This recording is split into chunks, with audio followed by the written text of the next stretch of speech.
This is TWiT. Apple has shared some preliminary information about its recent tinnitus study. And people are going, what's tinnitus? Some people pronounce it as tinnitus.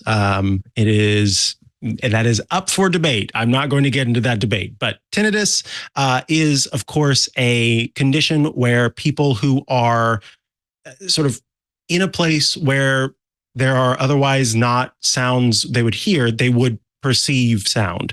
So oftentimes it's just described as a ringing in the ears, but it can be any kinds of sound that take place in the ear, even when the ear is not necessarily being stimulated by a lot of sound around it. So it typically happens when somebody is in a quieter room, and we believe has to do with ear damage over time. Although, again, all of this is still kind of being studied. Researchers from the University of Michigan worked with Apple on a hearing study to provide some insights on tinnitus. According to the University of Michigan researchers, there were 160,000 participants who answered survey questions, completed app-based assessments. I believe I was part of this. In the Apple Health Research app, I took part in this and talked about, well, maybe I know I did a hearing study, but I don't have tinnitus, so I wouldn't have gone on into like the more detailed questions about tinnitus. And it's kind of just like understanding what the heck is going on with it. Apparently, among those who participated in the Apple hearing study, some 77.6% of people have experienced tinnitus in their life. 15% experience it daily. 35.8% of those who are 55 and older constantly experience it. And 10% reported that their tinnitus has moderately or entirely interfered with their ability to hear clearly. I have to say this. I know that Leo Laporte, he's mentioned this himself, so I'm not sharing any sort of personal health information, has and does experience tinnitus. And I believe soon is going to be doing a kind of some sort of protocol to try to help with that. But he talks about having it.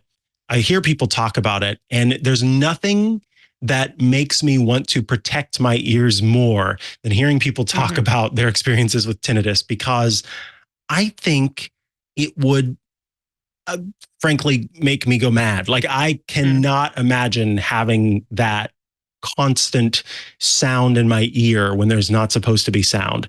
That sounds miserable. Rosemary, I'm curious about if you've had any experiences with that, or kind of how are you taking all of this? Because I don't think that you are able to participate in many of these studies outside of the US. Is that correct? Yeah, that's correct. Unfortunately, a lot of the medical studies that are done through Apple Health are region-based, because they need participants from certain areas. Because once you start factoring in people from other places around the world, there are various environmental and other factors which can affect them. I watched the Chernobyl series at the weekend, so that would be a very obvious example of how somebody from a particular area in the world might be impacted by their environment, causing other problems which could cause tinnitus or tinnitus, as well as other things. But my dad has tinnitus, and he struggles with it sometimes. There's basically nearly always music playing. I know that white noise being played, like something like a stream running or like having the radio on, is very common for a lot of people with tinnitus, because it helps manage the fact that there is a sound, because it kind of masks it. But I know in my dad's case, he sometimes also has vertigo, and he knows when the vertigo is coming because the tinnitus gets louder. So hopefully at some point, all the results of the tinnitus studies will be able to be used by medical professionals everywhere to help make this less problematic for folks, which will be good. But as it is, if you haven't checked out the Apple Health app to see if there's any studies that you can participate in, I definitely recommend doing so, because they often have things there. And even if it's just once, like doing a quick survey or something, adding to that anonymized data pool is a very worthy thing to do. Yeah, it looks like all of this stuff is going to keep coming, and I'm very excited to see what else they bring out as part of this. I do know that Apple themselves have put a bunch of things into iOS specifically to help manage people, accidentally causing hearing problems by making their headphones too loud and so on. If you're playing music too loudly or something, then it'll say, hey, like, this is in a range where it could potentially damage your hearing. And the Apple Watch has the decibel meter built into it, things like that. So there's a whole bunch of stuff there, which is very nice to see. And fingers crossed we will get some even more actionable results out of this study soon.